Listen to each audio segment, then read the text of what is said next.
What's going on, everybody? Justin here again for some more NHL 24 Oakland Athletics expansion franchise mode with your general manager, Billy Beane.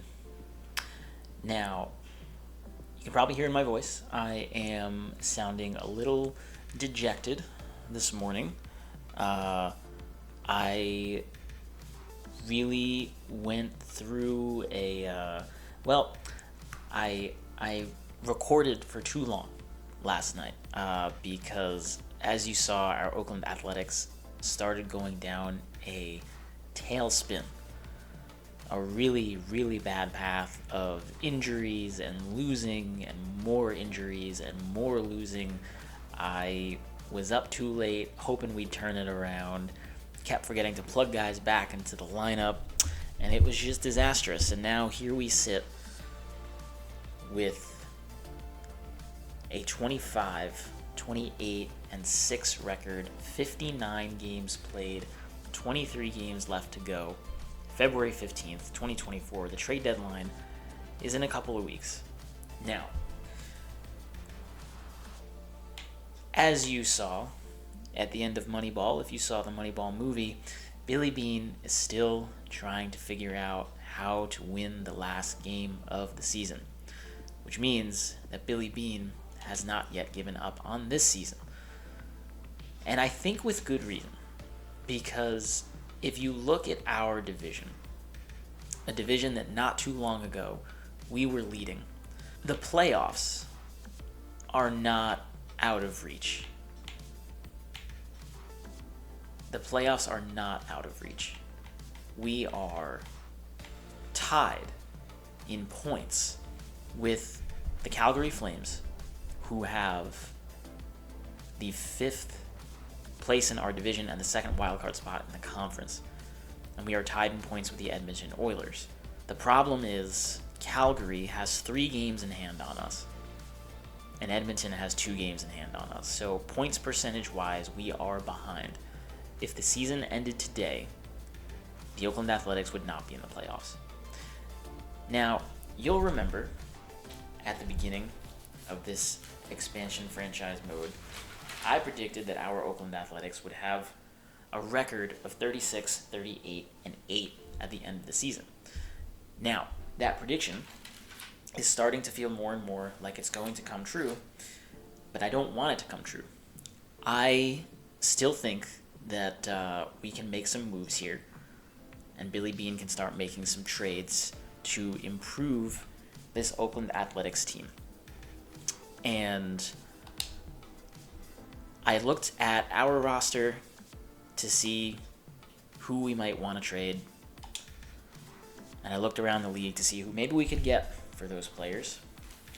So there are a couple of players at the very least who I am strongly considering getting rid of. 2 of them are right here. First is Jimmy Vesey. Jimmy Vesey has 14 points in 52 games. He has been, I think, floating between our 3rd and 4th line this season. 14 points in 52 games, but he's at a minus 13. And he fits the 1st and 3rd lines moderately well, but that's kind of about it. He's making $1.31 million. He's got 2 years left on his current deal. The other player that I'm strongly considering making a trade with is Ryan Lomberg, also making $1.31 million a year on the left wing. 14 points in 56 games played. He's at a minus 12. And we also now have Max Jones, who has come up from the AHL, and we've plugged him in. I believe he's on our 1st or 2nd line right now. I'll look at the lines in a moment. But he's got 6 points in 9 games played. He's at a minus 5, which is not great, but he has come in and is, quite frankly, already, in my opinion, outperforming both Ryan Lomberg and Jimmy Vesey. And I think Max Jones and Jimmy Vesey are slightly more comparable in terms of what we should expect from them. But even so, Max Jones is outperforming both of them. So I feel okay if we were to move Lomberg, if we were to move Vesey. I'm also strongly considering moving Nikita Zadorov. Nikita Zadorov has 5 points in 59 games played. Now, granted, he's a defenseman, so we don't necessarily want to measure him just by points, but he's also at a minus 11. And he's making $5.88 million a year. We could absolutely find a defenseman who costs less and is producing more than Nikita Zadorov. So I have identified some trade targets for us. Now, I've identified trade targets to fill our offensive needs. I have not identified targets to fill our defensive needs, right? But we could look around. We could look around and find other defensemen. Now, let's walk through the forwards who I'm looking at as trade targets for us. The main targets I'm looking at right now, and you might be asking, well, why are you looking at centers? Well, because right now Blake Lizotte is injured. Jimmy Vesey is filling in at center for Blake Lizotte. And so, it would not hurt to have another center on our team. Sam Steele has 30 points in 56 games. He's at a +8. He fits our top 6 forward lines, our power play line 2, and all of our penalty killing lines. Now, his deal expires at the end of this year. But right now he's only making $0.96 million.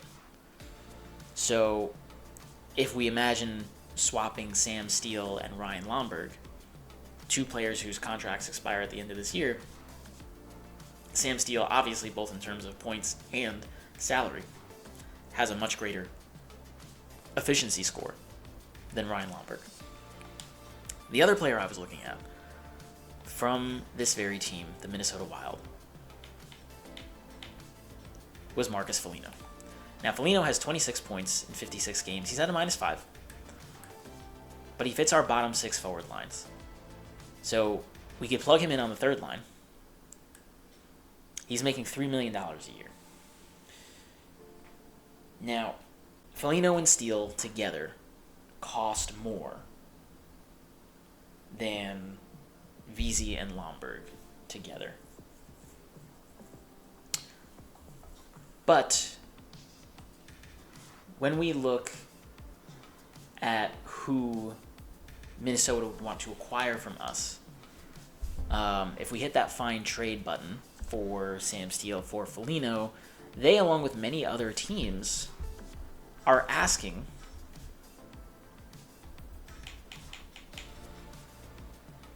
for Brad Hunt. Now, Brad Hunt is doing, look at his AHL numbers there, 9 points in 38 games, is at a +8, doing a great job in the AHL. We brought him up to the NHL. He only played 4 games. He was at a -2. And his deal expires at the end of this year.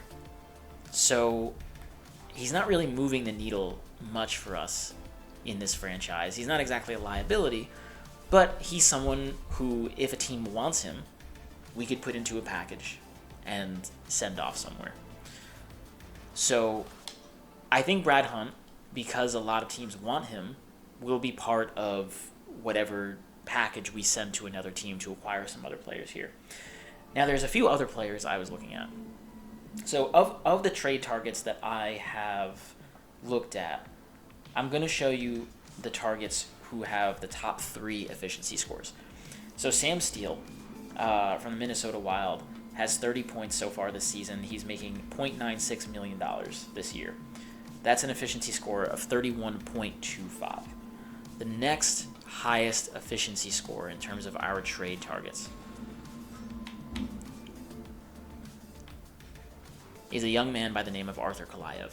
Arthur Kalayev has 25 points in 56 games played. He's at a -10. but LA is last in the division, so I can't exactly fault him for that. He fits our top 6 forward lines, so we could plug him in on the second line or the first line, and then hopefully try and rearrange things so that we can also plug someone in on the third line. He's making $0.895 million a year. His 25 points and his $0.895 million a year leaves him with an efficiency score of 27.93. Now, I think Kalayev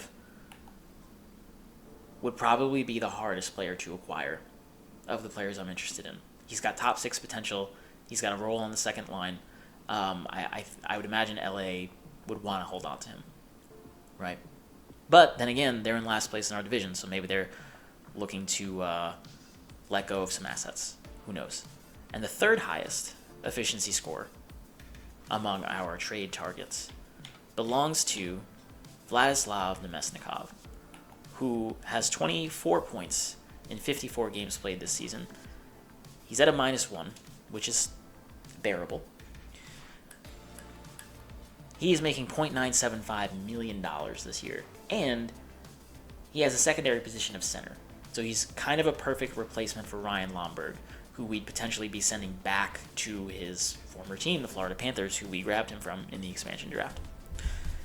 Nemesnikov has an efficiency score of 24.62.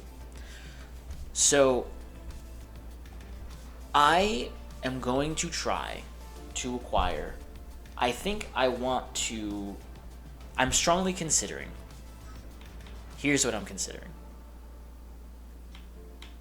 I think we can send a package to the Minnesota Wild to acquire both Sam Steele and Marcus Foligno. But I don't think we want to stop there. I think I want to get Steele and Foligno, and then I think we can figure out a way to either get Kalayev or Nemesnikov and end up with a better defenseman than Hunt, and maybe even a better defenseman than Zadorov. So, let's identify some defensemen who we might consider acquiring. Reasonable, right? Now, let's take a look at Zadorov. Zadorov, again, he can play the left or the right side. He's a left shot defenseman. 5 points in 59 games, but he's at a -11. Right? Shooting percentage of 1.6%, which is not pretty. It's lowest among all our defensemen. And he's taking, of the defensemen who have played almost a full season so far, he's taking the least amount of shots. So he's, I understand he's a defensive defenseman, but even in that role, he does not seem to be cutting it for us. So, would we want to replace him with another left-hand shot, or would we want to bring in a right-hand shot? So we have Grzelcyk, who plays on the left side, but he's injured, shoots left. Joseph plays on the left side, shoots left. Giordano plays on the left side, shoots left. Aho plays on the left side, shoots left. Hamonic primarily plays on the right side, shoots right. Zadorov can play either side. We have him playing on the right, I believe, right now. Shoots left. Brown shoots right. So, and again, we've been filling in this hole from the Benning injury, a right shot defenseman who plays on the right side. So I think we actually want to acquire a right-hand defenseman who plays on the right side and who's producing more than Zadorov, right? So, and it doesn't have to be someone who's producing astronomically more than Zadorov. It can be someone, Zadorov has an 82 overall, and he's 28 years old. I think we can find a team that would want him.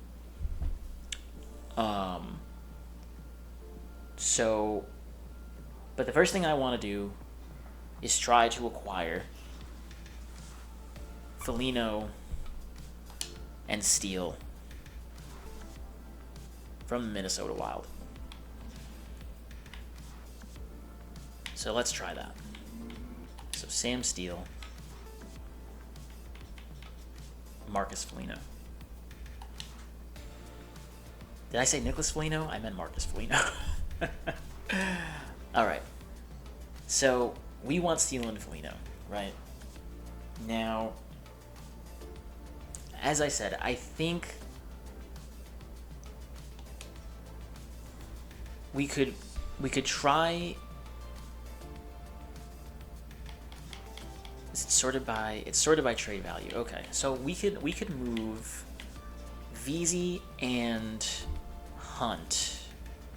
Try moving Vesey and Hunt to Minnesota, right? Now, let's do some quick math here. Vesey has 14 points. Hunt has produced 0 points for us at the NHL level. I know it's not a perfect equation because Hunt has only played 4 games for us, but I mean that's about as useful as he is for us at the NHL level, right? So their salaries together cost $2.085 million. Between the two of them, they only have 14 points. So 14 divided by 2.085 leaves us at an efficiency score between the two of them of 6.71. Now, Sam Steele and Marcus Foligno, the two of them together this season have 56 points and cost a combined $3.96 million, giving them a combined efficiency score of 14.14, which is more than double the efficiency score of Vesey and Hunt together. So, in Billy Beane's mind, Billy Beane is making a good trade here. This is a cost-efficient trade, because you can't always get more production for less money. But if the cost per point produced is less, and if it's a more efficient deal, then let's make the team better. Let's spend a little bit more money, right? Now, I don't know if they're going to just accept this trade. I don't think so. I think we have to add something to it. I think we have to add something to this. So now we're improving our team by making this trade. And maybe Minnesota is filling some needs, but I think in terms of actual on-ice improvement, we're winning this trade. So I think we have to throw something else in. Right? I'd be willing to give them this year's third rounder to make this trade happen. So Jimmy Vesey, Brad Hunt, and our round 3 draft pick this year to the Minnesota Wild, and we acquire Sam Steele and Marcus Foligno. Let's see if they accept. Trade rejected. All right. What if we also throw in next year's 4th round pick? Does that make this work? Trade rejected. So they don't feel like we're offering them enough value.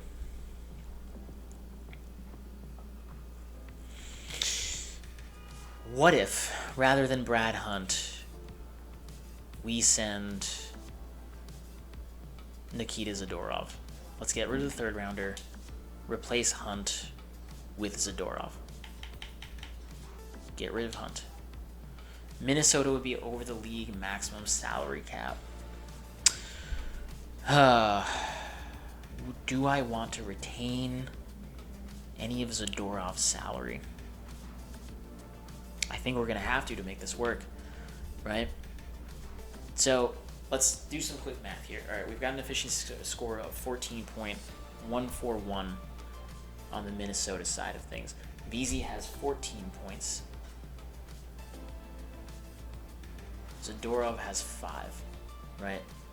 So 1.31 plus 5.88.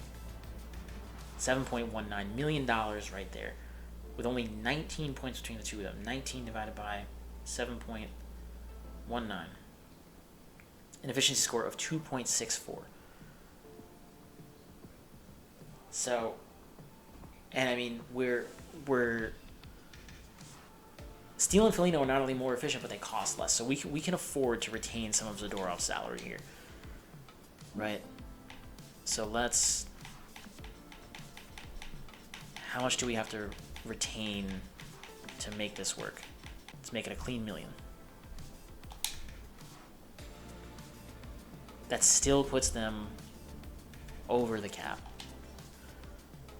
What if we make it 1.5 million? Does that do it? What if we make it 2? Let's see. 1.75. That still doesn't cut it. What if we make it 2? That's not gonna cut it. Alright, now we're getting into dicey territory here. Still doesn't cut it. We are getting into dicey territory here. Alright, 2.5. Still no. Oh my god. What if we retain 3? See, now we're... Okay, this is the max I can retain. And it still doesn't work. Alright, so trading Zadorov seems like it's not going to work. Unless we do Zadorov for Foligno. 1 for 1. This is a trade that helps both of us.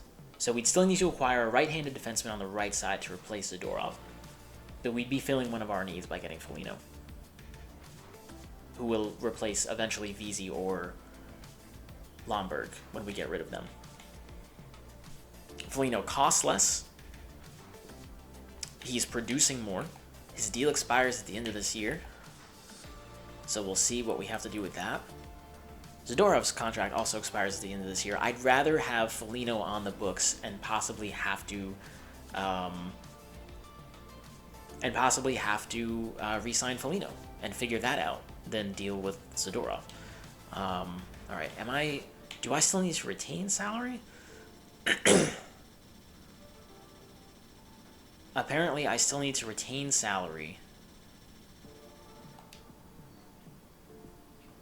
from Zadorov to make this work. I don't like that. All right, if I retain 2 million of Zadorov's salary, where does that put us? That still doesn't help. If I retain 2.5 million of Zadorov's salary, where does that put us? Still no. This Zadorov contract is horrible. 2.75. Where does that put us? Still no. 2.8. Still no. 2.825. Okay, that gets us there. But, so now it's 5.825 for Foligno.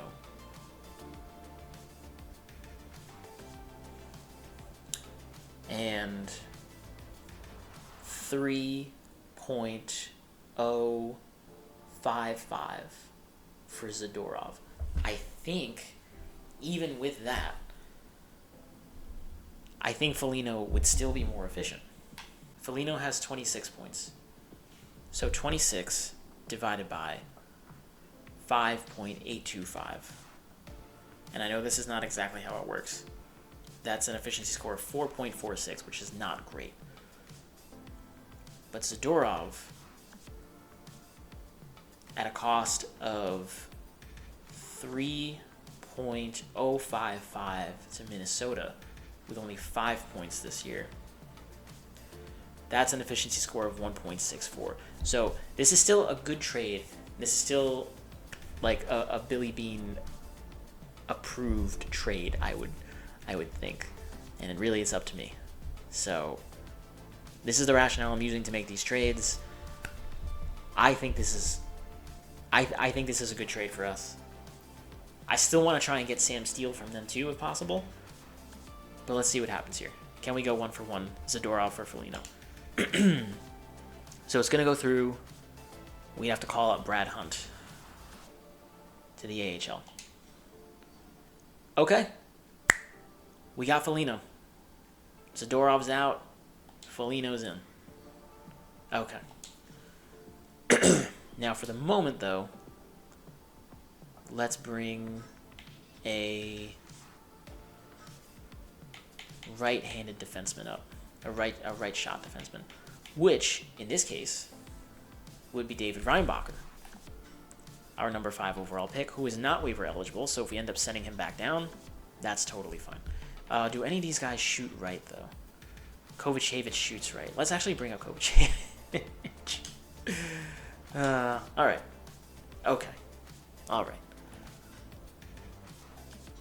Okay. So, is it going to let us edit? Your lines must be fixed. Okay. Edit NHL lines. So for now, we have to plug in. We have to plug in Kovacevic for Zadorov for the moment. This is not the end of things. This is not the end of the moves we're making. So we're plugging in Kovacevic for the moment. All right, this is not permanent.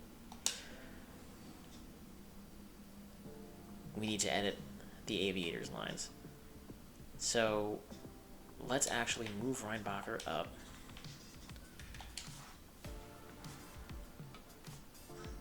Any scratch defenseman?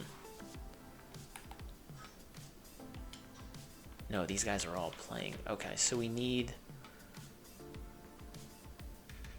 Okay, well, we're going to send an AHL defenseman down, right? So for now, let's... We'll plug in Zarnik for that spot. Just for the moment. All right? Again, this is not permanent. We will make all the moves we have to fix everything later. Okay? Okay. So we traded Zadorov for Foligno. We retained some of Zadorov's salary, but that's fine. Now, so what pieces do we have left to move? We still have Lomberg and Beasy left to move. We can move Hunt. We still want to try acquiring... we don't necessarily have to get Sam Steele now, because Foligno can play up the middle. Do we want to try and get Kalayev or Nemesnikov? And we need a right-handed defenseman too. All right, all right, we got Foligno, but let's fill in that right-handed defenseman gap now, right? So let's offer up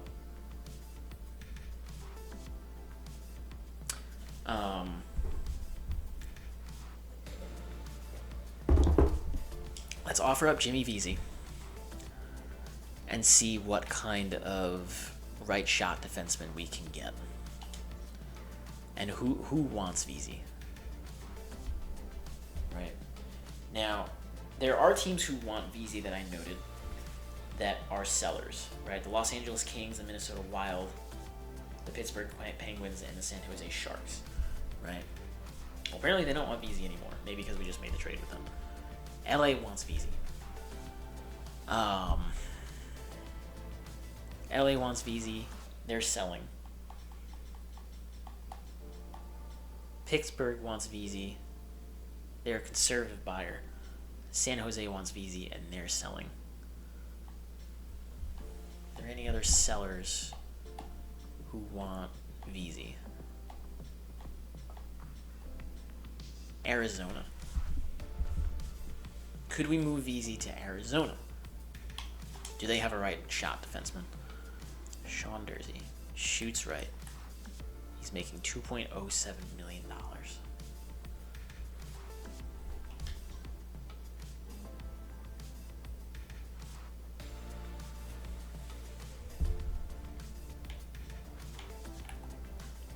Tom Wonder, overall 69.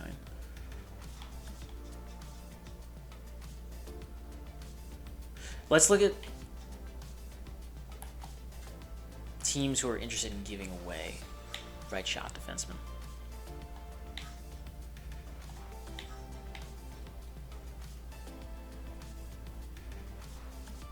See, this is not the best way to do this.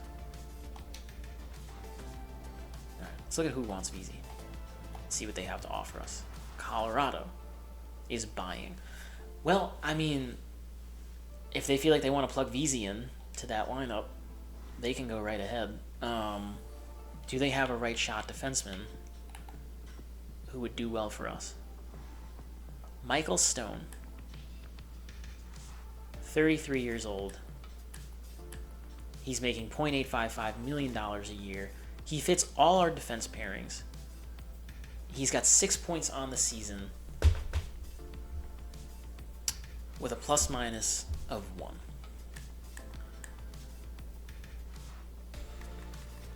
Does he have a better efficiency score than... And do we trust this overall? This is where turning Fog of War off might come in handy. But this is the chance we take. It's more realistic.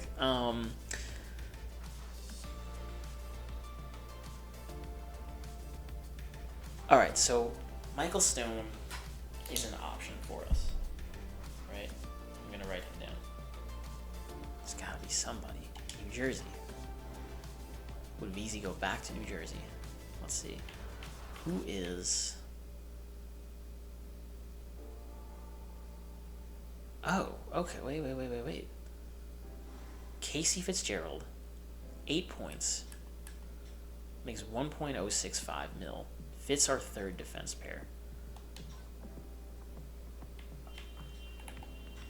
Connor Carrick, these are, see, I gotta be careful, these are AHL numbers. He fits our third defense pair though. Makes $0.91 million a year. I'm gonna keep him in mind too. Connor Carrick from New Jersey. New York Islanders.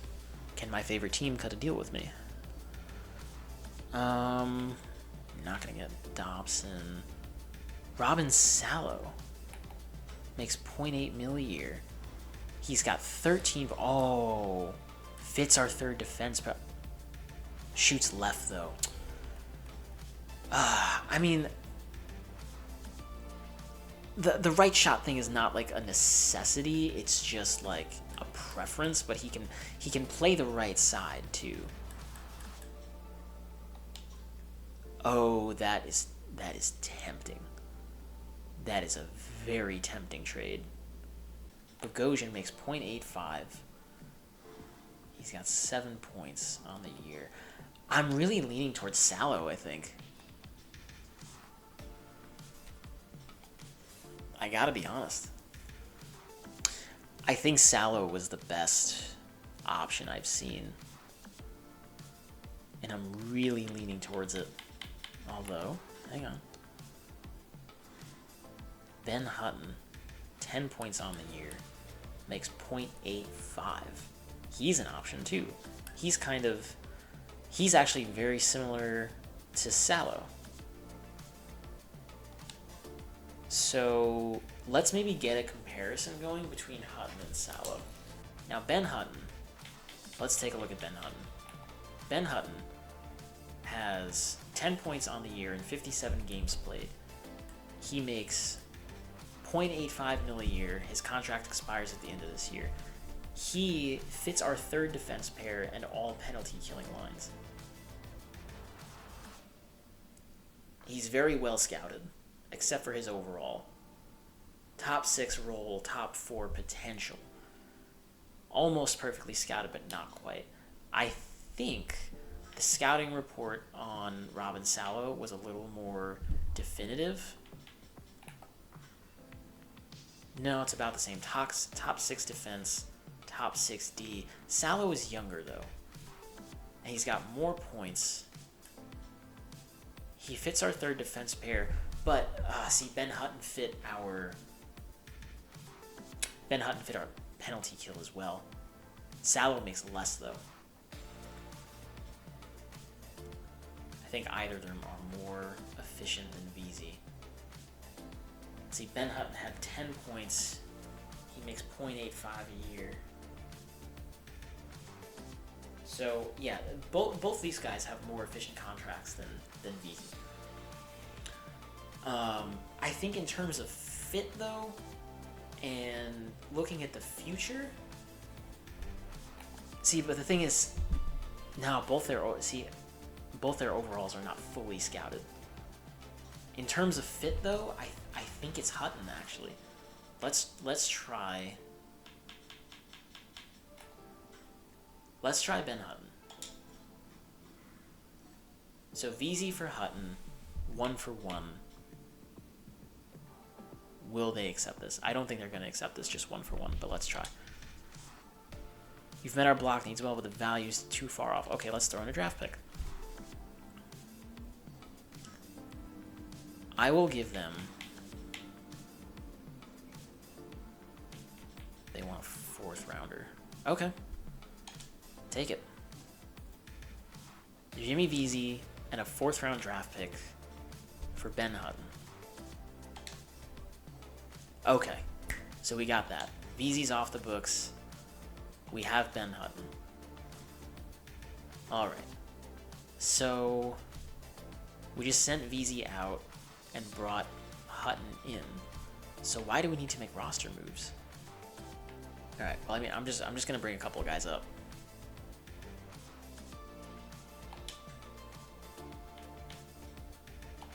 Just for now. Okay.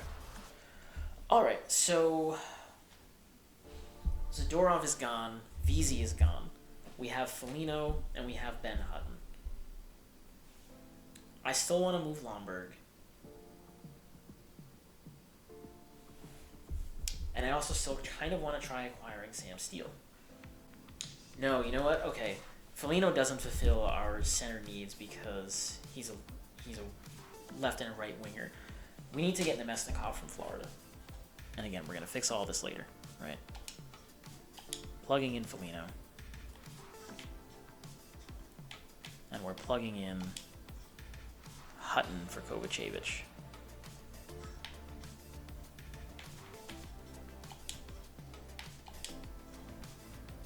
Okay. Oh, I already like that. I already love it. We have chemistry all the way up and down. That's gorgeous. Okay. I think Florida was another team that wanted Brad Hunt.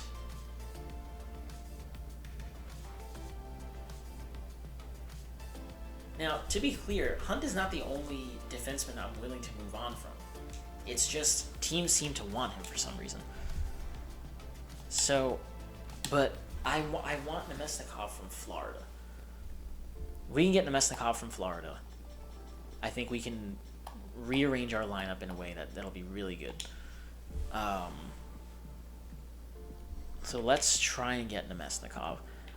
And I'm doing all this before the trade deadline, by the way, so I don't have to deal with the pressure of the trade deadline. And what I mean, we can't wait any longer to make these moves either. Okay, can we do this 1-for-1? Will they take it? Nemesnikov for Hunt. Let's compare. Nemesnikov, 24 points in 54 games. We already know his efficiency score is a 24.62. Brad Hunt has not produced at the NHL level. We don't need him at the NHL level. He's not needed in the AHL. We can send Brad Hunt the other way. All right. So a much more efficient deal. I would rather have Nemesnikov to have to negotiate a new deal with than Brad Hunt. All right, can we go 1-for-1 on this? Will Florida take it? I don't think they're going to, but we'll give it a shot. Trade rejected. Okay, not in this deal. Offers woefully insufficient. All right, let's throw in a trade. Let's throw in a draft pick. Let's throw in a draft pick. Now, let's try and throw in a draft pick for next year, because we already gave up one of our picks for this year. Okay, let's throw in next year's. This is an important move for us, so I'm fine throwing in next year's 3rd round. Although that feels a little weighted towards their side. Let's try the 4th round pick.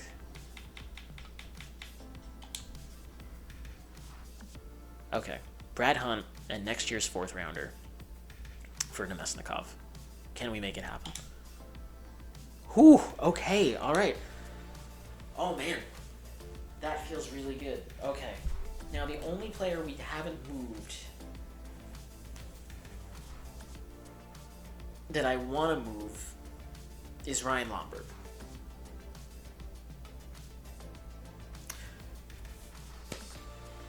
Can we still move Lomberg out and bring in someone who will improve the team? So what deals have we made so far today? We traded Zadorov to Minnesota for Marcus Foligno, and we retained some of Zadorov's salary. That's fine. We traded Jimmy Vesey to the Vegas Golden Knights, along with, I think, this year's 4th round pick for Ben Hutton. And we just traded Brad Hunt and next year's 4th round pick to the Florida Panthers for Vladislav Nemesnikov. So we've brought in 2 forwards and a defenseman. We brought in Foligno and Nemesnikov, and we've brought in Hutton. All right, y'all, that's going to do it for this one. Let me know in the comments what you thought of these trades. These are Billy Beane's first trades as general manager with the Oakland Athletics. Let me know what you think. Let me know if you think the team's going to recover from here. Let me know if you think we still have a shot at the playoffs from this point on. As always, thank you so much for sticking around all the way through if you have. My name is Justin here on the Sir Franchises channel. Remember that SIR in Sir stands for self-imposed rules. I do not think I am franchise mode royalty. I just really enjoy playing with these complicated, tricky, annoying self-imposed rules, but that's what makes the game fun for me. So I hope y'all are enjoying this content too and it's fun for you. Give me a like if you liked it. If you feel like you want to see more, please subscribe. And yeah, thanks everybody. I'll see you on the next one. Take care.